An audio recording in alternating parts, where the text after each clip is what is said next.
नमस्कार, मैं हूं ज्योति प्रकाश रंग और आप देखना शुरू कर चुके हैं आरएम न्यूज बीकानेर। मेरे यूट्यूब चैनल बीकानेर संभाग की तमाम ताज़ा तरीन खबरें प्रतिदिन आप लोगों तक पहुंचाता हूं। अगर आपने ज्योति टाइम्स चैनल को सब्सक्राइब नहीं किया है तो पहले आप इसको सब्सक्राइब करें, लाइक करें, कमेंट्स भी करें। और अब बीकानेर में आज दिन भर क्या रहा, खास डाल देते हैं एक नजर। बीकानेर में करगिल विजय दिवस के अवसर पर सैनिक स्मारक में श्रद्धांजलि एवं सम्मान समारोह का आयोजन।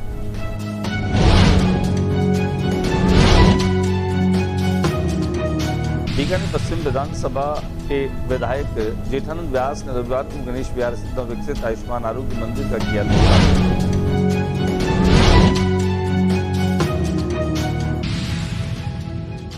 सीवर जाम मिला तो विधायक जेठानंद व्यास ने मौके पर बुलाए अधिकारी और संसाधन सहित दिन में कार्य।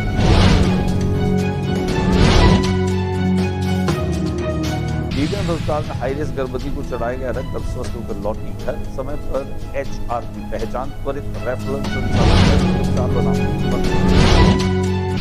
एक पेड़ मां के नाम अभियान के तहत सघन वृक्षारोपण, पर्यावरण संरक्षण का लिया संकल्प।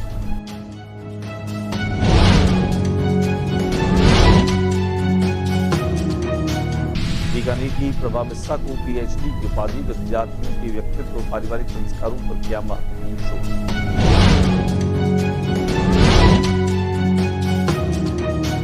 देर शाम कांग्रेस का विजय मार्च, शिक्षा मंत्री धर्मेंद्र प्रधान के इस्तीफे पर बीकानेर में विजयी जुलूस।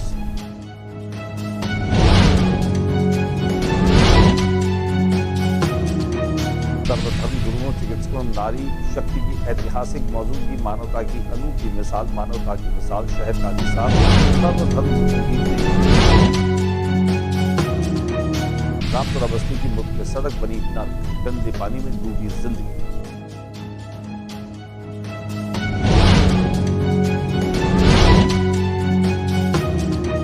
और अब खबरें विस्तार से। करगिल विजय दिवस के मौके पर बीकानेर में भी कार्यक्रम का आयोजन किया गया।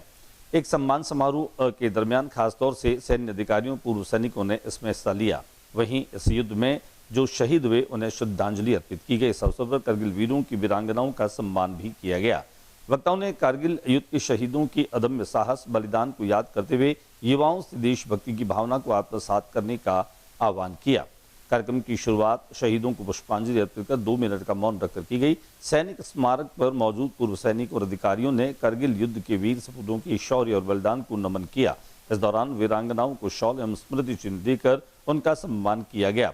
कर्नल यश राठौड़, सैनिक कल्याण बोर्ड अधिकारी जो है इसमें मौजूद रहे। बहादुर सैनिक युद्ध के दौरान दुश्मन की मशीन गन भारतीय सैनिकों की प्रगति रोक रही थी। उन्होंने अकेले आगे बढ़ने पर हमला कर दिया। यही होता है भारत।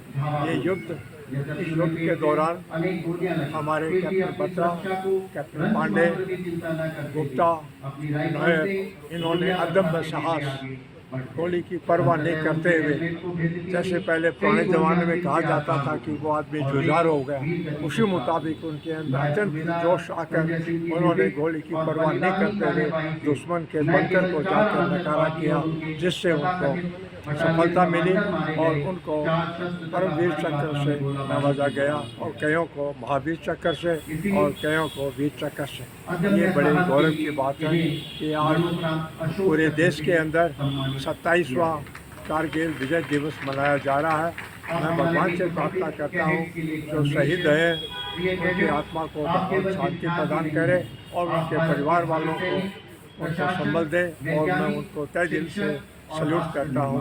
जय हिंद, जय भारत। नाम बताएं। मेरा नाम कर्नल हेम सिंह शेखावत, सेना मेजर वीरता। जय हिंद। बीकानेर पश्चिम विधानसभा क्षेत्र से विधायक जेठानंद व्यास ने गणेश विहार स्थित नवविकसित आयुष्मान आरोग्य मंदिर का लोकार्पण किया। इस अवसर पर उन्होंने कहा कि मुख्यमंत्री भजन लाल शर्मा के नेतृत्व में राज्य सरकार प्रदेश के प्रत्येक नागरिक तक गुणवत्तापूर्ण एवं सुलभ चिकित्सा सेवाएं पहुंचाने के लिए निरंतर कार्य कर रही है। आयुष्मान आरोग्य मंदिर इस दिशा में एक महत्वपूर्ण पहल है, जिसके माध्यम से आमजन को अपने घर के निकट ही बेहतर स्वास्थ्य सुविधाएं उपलब्ध हो रही है। विधायक व्यास ने ये भी कहा कि राज्य सरकार की जन कल्याणकारी नीतियों के परिणाम स्वरूप स्वास्थ्य सेवाओं का लगातार विस्तार हुआ है। बीते 2.5 वर्षों में बीकानेर के जिला अस्पताल में चिकित्सा सुविधाओं में उल्लेखनीय वृद्धि हुई है।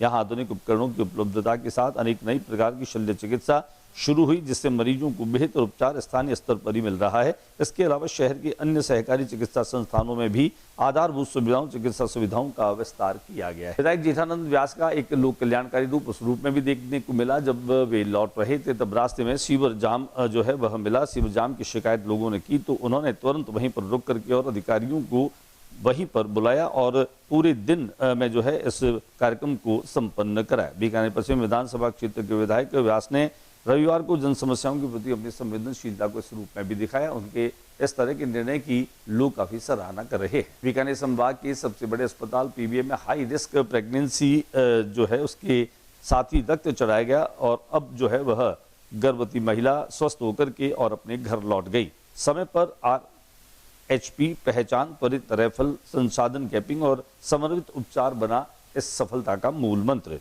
राज्य सरकार की प्रसव सखी योजना उच्च जोखिम गर्भवतियों के लिए भरोसे का माध्यम बन रही है। बीकानेर जिले के पांचू ब्लॉक की बंदाला गांव की 34 वर्षीय सुमित्रा पत्नी चैनाराम इसका जीवंत उदाहरण बनी। पीबीएम अस्पताल में प्रसव सखी की सक्रिय सहायता, त्वरित चिकित्सकीय परामर्श और समय पर उपचार से गंभीर एनीमिया से जूझ रही सुमित्रा अब स्वस्थ होकर अपने घर लौट चुकी है। एक पेड़ मां के नाम इस अभियान के तहत बीकानेर के मुरलीधर व्यास नगर में Mahatma Gandhi senior secondary school परिसर में वृक्षारोपण का सघन कार्यक्रम संपन्न हुआ, जिससे पर्यावरण संरक्षण का संदेश भी दिया और संकल्प भी लिया। हरियाणा राजस्थान मिशन के अंतर्गत एक पेड़ मां के नाम अभियान वार्ड नंबर 2 मुरलीधर व्यास नगर रविवार को सघन वृक्षारोपण का कार्यक्रम हुआ। कार्यक्रम में जनप्रतिनिधियों, सामाजिक कार्यकर्ताओं और स्थानीय नागरिकों ने उत्साहपूर्वक भाग लिया, पौधारोपण किया, पर्यावरण संरक्षण का संदेश दिया। कार्यक्रम के मुख्य अतिथि भाजपा जिलाध्यक्ष सुमन छाजेड़ और देहात जिलाध्यक्ष श्याम पंचारिया रहे। आइए लिए चलते हैं हम आपको इस सघन पौधारोपण कार्यक्रम के अंतर्गत जहां यहाँ इन तमाम लोगों ने मिलकर के और पौधारोपण किया। मातरम, एक पेड़ माँ के नाम, एक पेड़ माँ के नाम, एक पेड़ माँ के नाम। बीकानेर की प्रभा बिस्सा को टांटिया यूनिवर्सिटी से PhD की उपाधि प्रदान की गई है। बिस्सा ने विद्यार्थियों के व्यक्तित्व, पारिवारिक संस्कारों पर महत्वपूर्ण शोध किया। टांटिया विश्वविद्यालय ने उपाधि उच्च माध्यमिक विद्यार्थियों की शैक्षिक उपलब्धि पर व्यक्तित्व और पारिवारिक मूल्यों के प्रभाव का किया अध्ययन। टांटिया विश्वविद्यालय गंगानगर ने बीकानेर की श्रीमती प्रभा बिस्सा को PhD उपाधि प्रदान की, जिन्होंने शिक्षा के क्षेत्र में महत्वपूर्ण विषय पर शोध करते हुए बीकानेर जिले के उच्च प्राथमिक स्तर के विद्यार्थियों के व्यक्तित्व, गुणों एवं पारिवारिक संस्कारों का उनकी शैक्षिक निष्पत्ति पर प्रभाव विषय पर अपना शोध कार्य सफलता संपन्न किया। शनिवार की देर रात कांग्रेस का विजय मार्च निकाला गया, विजय जुलूस निकाला गया। केंद्रीय शिक्षा मंत्री धर्मेंद्र प्रधान के इस्तीफे पर बीकानेर में भी जोश और उत्साह का माहौल दिखाई दिया। पेपर लीक व CBSE परिणाम के बाद आत्महत्या करने वाले छात्रों को गांधी पार्क में मोमबत्ती जलाकर श्रद्धांजलि दी गई। बीकानेर शहर में देहात कांग्रेस कमेटी के संयुक्त तत्वावधान में गांधी पार्क स्थित महात्मा गांधी की प्रतिमा के समक्ष मोमबत्तियां जलाकर पेपर लीक प्रकरण तथा CBSE परीक्षा परिणाम में गड़बड़ियों के बाद आत्महत्या करने वाले छात्रों को श्रद्धांजलि अर्पित की गई।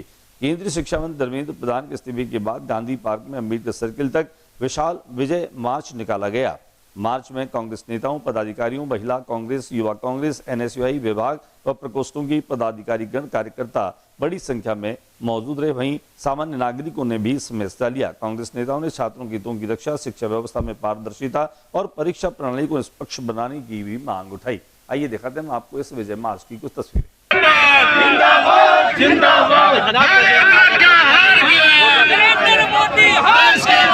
देश का प्रधान हार गया, हार गया,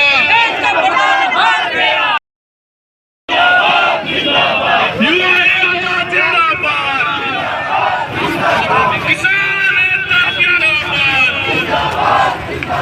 सबका संघ जिंदाबाद।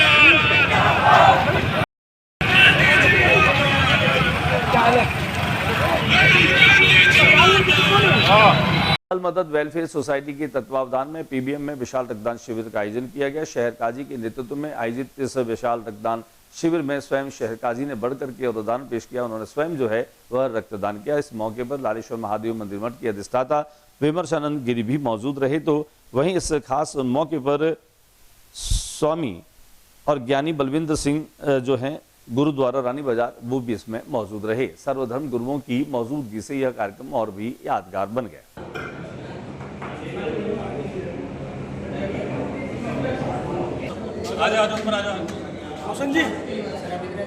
रामपुरा बस्ती की तरफ जाने वाली जो मुख्य सड़क है वह गंदे पानी से भरी हुई है, जिससे आने जाने वाले लोगों को दुश्वारियों का सामना करना पड़ रहा है। नित्य प्रति आने जाने वाले लोग जो हैं यहाँ सड़ांध से और मच्छरों की पनप जाने की वजह से आने वाले दिनों में बीमारियों की आशंकाएं भी बढ़ गई है। नगर निगम में अनेक बार शिकायत करने के बावजूद नगर निगम प्रशासन जो है वह खाना पूर्ति के तौर पर 1-2 सफाई कर्मी भेजता है और इसे साफ कर देता है। लिहाजा आज भी हालात जस की तस नजर आते हैं। कुल मिलाकर के कहा जा सकता है कि इस गंदगी से कब निजात मिलेगी, बस्ती वाले लोगों का यहाँ पर नियमित रूप से रहना दूभर हो गया है। आइए हम आपको दिखाते हैं सूरत हाल कि किस तरह से रामपुरा बस्ती की जो मुख्य सड़क है वह पानी, गंदगी, बदबू और कीचड़ से सनी नजर आ रही है। आज के बुलेटिन में बस इतना ही। अगले बुलेटिन में नई गतिविधियों के साथ इस समय इसी चैनल पर फिर मुलाकात होगी। न्यूज रूम से ज्योति रंगा को इजाजत दीजिए। जाते जाते मेरा आप सब लोगों से निवेदन, मेरे यूट्यूब चैनल ज्योति टाइम्स को अगर आपने अभी तक सब्सक्राइब नहीं किया है तो पहले सब्सक्राइब करें, आगे बढ़े, अपनी प्रतिक्रिया दें और इसको ज़्यादा से ज़्यादा शेयर भी करें। नमस्कार।